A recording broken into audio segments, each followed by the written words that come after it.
नमस्कार, मैं शिवांगी। आप देख रहे हैं न्यूज़ लॉन्ड्री। इस समय हम खड़े हैं सिंघू बॉर्डर पर।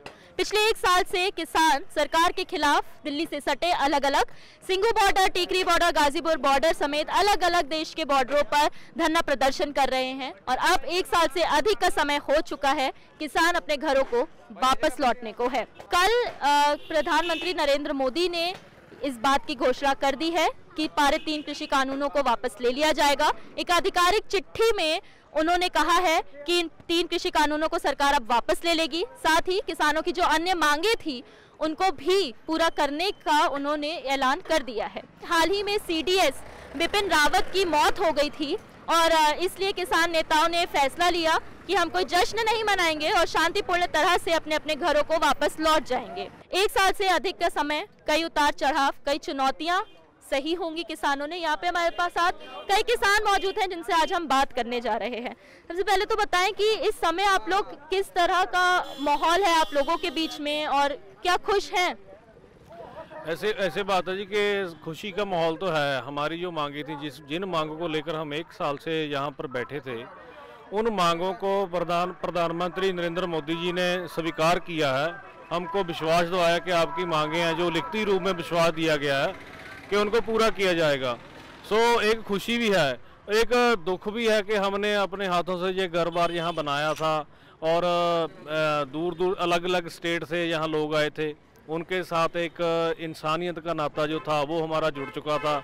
जैसे हरियाणा के लोग, यूपी के लोग, यहाँ तक कि केरला, तमिलनाडु से भी लोग आए, मगर एक जो इंसानियत का नाता है वो भी हम लोगों के भाईचारा जो एक कायम हो गया था। तो एक कहीं ना कहीं एक वो अफसोस भी है, दुख भी है कि हम अब बिछड़ जाएंगे, पर खुशी हमारी ज़्यादा है। खुशी दुख से ज़्यादा हमारी खुशी है कि जिस काम के लिए हमने 1 साल अपने बच्चों को, घर को छोड़ा, वो उस काम को हमने विजय प्राप्त कर वापस जा रहे हैं। कि गुरु पूरब का क्या दिन आपको याद होगा जब प्रधानमंत्री नरेंद्र मोदी ने देश को संबोधित करते हुए ये कहा था कि वो पारित 3 कृषि कानूनों को वापस ले लेंगे, लेकिन नेताओं ने कहा था कि जब तक संवैधानिक तौर पर इस चीज को वापस नहीं लिया जाएगा, ऑन पेपर नहीं बोला जाएगा, तब तक हम नहीं जाएंगे। एक और अहम बात उन्होंने ये भी बोली थी किसान नेताओं ने कि जब तक एमएसपी पर लिखित में गारंटी हमें नहीं मिल जाती है तब तक हम यहाँ से नहीं उठने वाले हैं, चाहे कितने भी साल हमें यहाँ पर बिठा लो। लेकिन अभी भी जो कल चिट्ठी आई है सरकार की तरफ से, उसमें से कहा गया है कि हम जो है एमएसपी पर एक कमेटी का गठन जरूर कर देंगे, लेकिन अभी कोई लिखित गारंटी नहीं दे पाएंगे। तो ये क्या अधूरी लड़ाई रह गई है? नहीं, अधूरी लड़ाई नहीं है जी। हमारा देखिए ऐसे है, एक देश का एक जिम्मेवार प्रधानमंत्री एक देश का आगे देश को चलाने वाला पहला आदमी होता है। अगर वो आदमी अपनी जुबान कर लिखित रूप में चिट्ठी देकर उससे पीछे हट जाए तो मेरा ख्याल है कि उससे ज़्यादा शर्मिंदगी की बात कोई नहीं होगी देश के लिए, ना कि किसानों के लिए, पूरे देश के लिए। बाकी रही बात जो धरने को समाप्त करने की, धरना समाप्त नहीं, आप इसको होल्ड पे बोल सकते हैं।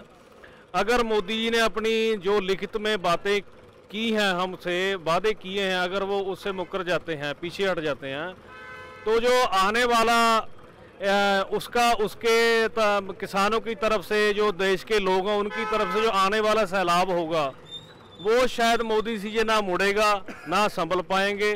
क्योंकि अभी लोगों को, जैसे हमने घर घर में जाकर बात बताई लोगों को कि 3 कानून ये हैं, इनका ये फायदा है, ये नुकसान है, अभी हमको बताने की जरूरत नहीं पड़ेगी। अभी तो हमको एक संदेश प्रेस के राहीं, अखबारों के राहीं, सोशल मीडिया के राहीं एक संदेश देना पड़ेगा।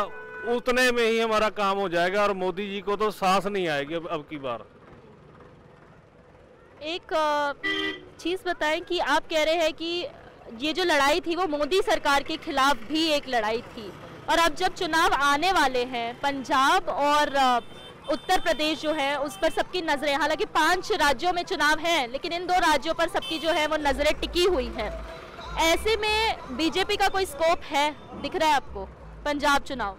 ऐसे है जी, पंजाब में तो स्कोप क्या होगा, आपने देख लिया कि किसानों से जो मोदी सरकार ने काले कानून पास किए थे, उसी के कारण हिमाचल में भी आपने देखा कि मोदी जी को करारी हार मिली है। हिमाचल में उनके 4-5 सीटें अभी पीछे थोड़ी देर की बात है, तो पंजाब में तो कोई स्कोप उनका है नहीं है। हाँ, अगर ये जो कुछ हमको लिखित में अभी उन्होंने गारंटी दी है कि हम ऐसे कर देंगे, ऐसे कर, अगर वो कर देते तो सोचा जा सकता था कि शायद लोग भी, हाँ उन्होंने हमको लिखित में नहीं, ग्राउंड लेवल पे उन्होंने इन कानूनों को अमली जामा पहना दिया है, तो शायद कुछ हो सकता था। तो अभी तक तो नहीं। किसी और पार्टी का स्कोप है पंजाब में? नहीं, अभी तक तो पंजाब में कांग्रेस की सरकार है। पहले अकाली दल था, उसने भी जो वादे किए थे इस मोदी मांगे वो नहीं पूरे किए, और बेअदबी का मुद्दा था वो उसका उनके माथे पे कलंक था, इसीलिए लोगों ने उनका सुगड़ा साफ कर दिया। अभी तक तो पंजाब में किसी पार्टी का कोई दबदबा नहीं हैगा। अभी जाएंगे किसान पंजाब, जाके देखते हैं कौन से राज्य की नई प्रजा बनती है। वहाँ पर चुप कर नहीं बैठेंगे जी। यहाँ मोदी जी के बाद हम अपनी जो स्टेट सरकार है उसमें वहाँ पर जितनी भी राजनीतिक पार्टियाँ, चाहे वो श्रोमणी अकाली दल हो, कांग्रेस हो, या आम आदमी हो, या बीजेपी हो, कोई भी पार्टी हो, तो जो हमारे स्टेट के मुद्दे हैं, जैसे कांग्रेस सरकार आई थी कि हम आपके घर घर में नौकरी देंगे, कर्जा माफ़ी कर देंगे, वो अभी कुछ नहीं हुआ ग्राउंड लेवल पर। तो अभी हमारी लीडरशिप ने सुझाव दिया है लोगों के, अभी यहाँ से धरना खत्म करने के बाद पंजाब में अपनी लड़ाई लड़ेंगे अपने हकों के लिए। आप कह रहे हैं कि पंजाब में भी अभी लड़ाई बाकी है आप लोगों की, ऐसे में क्या जो किसान हैं वो अपनी पार्टी बना सकते हैं? कुछ संभावना है इस चीज़ की? देखिए, ऐसे है कि अगर किसान अपनी बना, तो संभावना तो है, पर मेरी अपनी राय, अपनी एक आदमी की सोचने की होती, मेरे हिसाब से तो बनानी नहीं चाहिए। क्योंकि अगर किसान अपनी पार्टी बनाएगा तो उस पर वही दूषणबाजी जो लीडर पर लगती है कि बिक गए, ऐसे हो गया, ऐसे हो गया, उससे बढ़िया बात हमको ये लगी कि अपने एके को मजबूत करने के लिए भीड़ इकट्ठी किसानों का एका कर जो अपनी मांग है उसको सरकार के सामने रखो, तभी उसको सरकार के गल में अंगूठा देकर मनवा सकते हैं। मगर अगर आप राजनीति में आ गए तो जैसे बोलते हैं ना कि एक मच्छी सारे तालाब को गंदा कर देती है, तो हो सकता है जो गंदी मच्छियों से तालाब भरा है वो किसानों पर भी छींटे पड़ेंगे। आप ऐसा बोल रहे हैं, एसकेएम में भी कुछ तमाम नेता हैं जो पहले चुनाव लड़ चुके हैं और अब एसकेएम का पार्ट बन चुके हैं, अब भी आपको भरोसा नहीं हुआ है? नहीं, वो तो अब मैंने आप फिर जीते भी कहाँ वो, ये भी तो देखना पड़ेगा जी कि मैं खड़ा हो जाऊं कि मैं किसान हूं, मेरे को वोट डाल दो, ऐसे भी नहीं होता। आपको काम करने पड़ेंगे, लोगों का विश्वास इतना कर पड़ेगा। अभी जो हालात हैं पंजाब के, अगर किसान खड़ जाते हैं इलेक्शन में तो ये भी श्योर है 100% के वो जीतेंगे, क्योंकि अभी 1 साल हो गया, उनकी पहचान है, उन्होंने लोगों के लिए, हर एक आदमी, किसान के लिए नहीं, जो घर में एक मजदूर है उसके लिए भी काम किया है। मगर इनकी बाकी हमारा जो संदेश देंगे किसान जथेबंदियों का संदेश होगा, हम उनके साथ। आप चाहते हैं कि किसान अपनी खुद की एक पार्टी अब बना ले? हाँ जी हाँ, बिल्कुल। किसानों को लड़नी चाहिए इलेक्शन। ये थोड़ी है कि कांग्रेस ये बड़े तनाटी लड़ेंगे, जैसे कैप्टन है, महाराजा है, क्या किया उसने पंजाब के लिए, इसके बावजूद ने पंजाब में गद्दारी की। हमारा राज जो पंजाब का शेरे पंजाब राज था महाराजा रणजीत सिंह का, इनके दादो परदादों ने ख़त्म किया वो राज। तो जो पहले 70 साल से हम इनकी गुलामी चलते आए हैं लीडरों की, अब मेरा मानना है कि चाहिए किसानों को अपने हलके में से हर एक किसान मजदूरों को रख के एक लीडर खड़ा करना जरूर चाहिए। ज़रूरी थोड़ी है कि इनके आगे ही रहे, हम पीछे ही रहे इनके आगे, पर उसके लिए विचार करेंगे, बैठ के करेंगे जी। कोई लंबा काम है, कोई छोटा मोटी बात नहीं है। आप लोग कह रहे हैं कि नौकरी, बिजली, पानी, अब ये एक मुद्दा है किसानों का, तो क्या अभी देखिए आम आदमी पार्टी भी कोशिश कर रहा है इन्हीं मुद्दों पे चुनाव लड़ने की, तो क्या किसान उनको सपोर्ट करेंगे आम आदमी पार्टी को? देखो, आम पार्टी वाला अभी तक यही क्लियर नहीं कर सका कि पंजाब का प्रदूषण दिल्ली में कैसे आता है। बस वो तो बयान दे देता है कि पंजाब का प्रदूषण दिल्ली में आता है, वो पंजाब पक्की नहीं है। ठीक है, पिछली बार भी उसने बहुत बयान दिया ऐसे करेंगे, अब 1000 रुपया बोलता है, 1000 रुपया हर एक महिला को देंगे कहाँ से? पहले ये तो बताए ना। बिजली फ्री कर देंगे, करेंगे कहाँ से? सारा कुछ तो गिर भी पड़ा पहले ही। पंजाब की बिजली पंजाब में 10.5 रुपये, पंजाब का पानी कितना है जो इधर उधर जा रहा है, पंजाब को क्यों नहीं मिल रहा भाई? क्योंकि पंजाब का लीडर अच्छा मिला ही नहीं अभी तक। जितने लीडर आए इधर दिल्ली के आए, सब दिल्ली की गुलामी करने वाले लीडर आए हैं। चलो, मैं उस वाहिगुरु का शुक्र करता हूँ कि दिल्ली से टक्कर लेने वाला पंजाब हुआ है। और मैं अपने किसानों से भी बेनती करूँगा कि अपना, जब इतना करोड़ों रुपया यहाँ पे खर्च हुआ पंजाब का, करोड़ अरबा रुपया खत्म हुआ, इसके लिए सरकार बनाएं अपनी, इनकी गुलामी ना करें दिल्ली की। अब जब मोदी सरकार ने अपनी मांगे मान ली हैं, तो बीजेपी के साथ जो आपकी नाराजगी थी वो कुछ कम हुई है? नहीं, कौन सी मांगे मान ली? 1 साल यहाँ बैठ के 750 हमारा यहाँ से चला गया किसान वीर हमारा, वो मुड़ाएगा? 3-4 लड़कों पे हमारे पे गाड़ी चढ़ा दी, वो वापस आ जाएंगे? कौन सा है अब बिल वापस करके हमारे पे कोई आसान कर रहा है? ये वो तो हमने अपने दम पर उससे वापस करवाए हैं, ना कि बीजेपी ने वापस किए हैं। बीजेपी वाले तो अभी तक कह रहे थे बिल वापस नहीं होंगे, वापस नहीं होंगे। जो पंजाब के लीडर हैं उनका देखो अभी पंजाब वाले क्या करेंगे। पहले भी देख लो, उनकी फसल बाई साहब को किया, तो उन्होंने कोई हसान नहीं किया हमारे पे। ये तो हमें घर ना घर का ना घाट का छोड़ने तक ये बिल ले आए थे। वो तो पंजाब का एक हौसला लगा लो, पंजाब की ऊंची सोच लगा लो, जो ये मोदी को चुकाया नहीं। जैसे 370 लगाई मुसलमान वीरों ने, क्या कर लिया? और यहाँ पे 3 तलाक खत्म कर दिया, उन्होंने क्या कर लिया?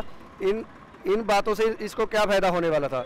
इसका मतलब ये था कि कैसे भी करके आरएसएस को आगे ले आए, हिंदू राष्ट्र करें। जब तक हम पंजाब में है, हिंदू भारत में है, ये हिंदू राष्ट्र हम घोषित नहीं होने देंगे। इस आंदोलन की एक खास बात ये रही कि जो हमेशा देखते थे हरियाणा और पंजाब के बीच एक लड़ाई रहती थी, अब वो हरियाणा और पंजाब भाईचारे में बदल चुकी है। तमाम पोस्टर भी लगाए हमने देखे कि आंदोलन में लगे हुए थे जगह जगह। तो अब जब आंदोलन खत्म होने वाला है, तब भी क्या हरियाणा और पंजाब भाईचारा रहेगा? नहीं रहेगा जी, बिल्कुल रहेगा। ये हमारी आपसी लड़ाई तो है ही नहीं थी, ये तो राजनीतिक राजनेताओं की लड़ाई थी। उन्होंने बांट रखा था हमको कि हरियाणा पानी मांग रहा है, हरियाणा ऐसे कर रहा। आपने मेरे को पहले सवाल किया था पानी के बारे में। अगर जो भाई साहब बोलते हैं कि किसानों की सरकार आए, तो लाजमी किसान पंजाब से भी खड़ेंगे, हरियाणा से भी खड़ेंगे। तो आपसी बड़ा भाई छोटे भाई का रौला आपस में निपटा लेंगे। अगर हरियाणा को पानी देना पड़ा या उससे कुछ लेना पड़ा तो हम करेंगे, इसमें तो कोई बड़ी बात है ही नहीं है। बिल्कुल जी, राजनीति की लड़ाई थी। जैसे आधा पानी वेस्ट जा रहा है, उस पर क्यों नहीं पॉलिसी ले आ रहे? इन्होंने सिर्फ वो पॉलिसी ले आनी है। जैसे चलो थर्म प्लांट की लगा लो, पंजाब में बिजली बनती है, पर पंजाब की बिजली दिल्ली लेके आए हुए, इधर गुवाहाटी से कोयला पंजाब में लेके गए। इन्होंने अपना बेनिफिट देखना है कि हमें कहां से, कैसे, किस चीज से कमीशन मिले। हमने यहाँ पे तमाम किसानों से बात की, युवाओं से बात की, बुजुर्गों से बात की। उन्होंने हमें यही बोला कि आंदोलन अभी खत्म नहीं हुआ है, ये केवल कुछ देर के लिए कह सकते हैं स्थगित हुआ है, जब तक कि सरकार एमएसपी की गारंटी नहीं दे देती है। जिस दिन सरकार एमएसपी की गारंटी दे देगी, आंदोलन भी सफल हो जाएगा, ऐसा यहाँ के लोगों का कहना है। इसके अलावा हमने जो बात की यहाँ पर, वहाँ उससे हमें ये समझ आता है कि जो ये आंदोलन है आने वाले पंजाब और उत्तर प्रदेश के चुनावों पर भी असर डालेगा, क्योंकि जो किसान है उनका कहना है कि वापस लौटने के बाद वो इस बात पर विचार करेंगे कि क्या किसानों को खुद की अपनी पार्टी बनानी चाहिए या नहीं, और आंदोलन को दिमाग में रख कर ही वो लोग अब आगे वोट डालेंगे। मीडिया से आपकी सबसे बड़ी शिकायत क्या है? यही ना कि वो आपकी बात नहीं करता, आपकी खबरें नहीं दिखाता। इसका इलाज ये है कि मीडिया में आप इन्वेस्ट करें, ताकि मीडिया आपकी बात करे। सब्सक्रिप्शन आधारित मीडिया इसका जवाब है। hindi.newslaundry.com पर जाएं, न्यूज़ लॉन्ड्री को सब्सक्राइब करें।